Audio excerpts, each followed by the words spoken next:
वो बस आदतन खरीदार द्वारा दिए गए नोटों को गिन रहा था।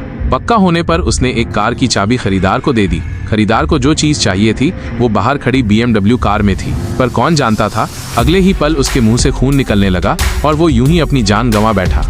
खरीदार ने बिना एक पैसा खर्च किए वो चीज हासिल कर ली, पर वो चाबी हाथ में लेने की हिम्मत नहीं कर सका क्योंकि उसने नोटों पर जहर लगाया था। और बेचने वाला गिनती के बाद आदतन अपनी नाक छुई, फिर उन्हीं हाथों से कार की चाबी को छुआ।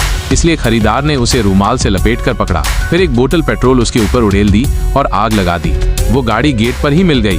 कार में एक बक्सा था और बक्से में रखा था अब तक का सबसे खतरनाक रासायनिक हथियार। अब अगला काम था इसे विदेश पहुंचाना, रूसियों को बेचना।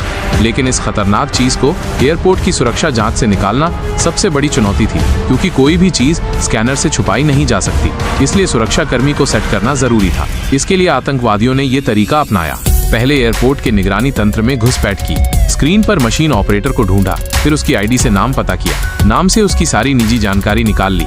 अब जरूरत थी एक साथी की जो उस सुरक्षा कर्मी से संपर्क करे। साथी पर्यटक बनकर पहुंचा, जानबूझकर कहा कि उसके बैग में एक अनजान चीज मिल गई है। असल में वो सिर्फ एक ईयरफोन था। चीज छोटी थी तो सुरक्षा कर्मी को लगा कि शायद किसी और यात्री की चीज है। जैसे ही वो उसे खोया पाया में देने लगा, उसे मोबाइल पर एक मैसेज मिला। दोस्त की भाषा में लिखा था, ईथन, आज का दिन तुम्हारे जीवन का सबसे यादगार दिन होगा, पर अगर तुम ठीक से संभालो तो इसे भुला भी सकते हो। वो बोला, कुछ देर में एक आदमी तुम्हारे गेट से गुजरेगा, अगर तुमने चुप्पी साधी तो तुम्हारी गर्लफ्रेंड की जान बच जाएगी।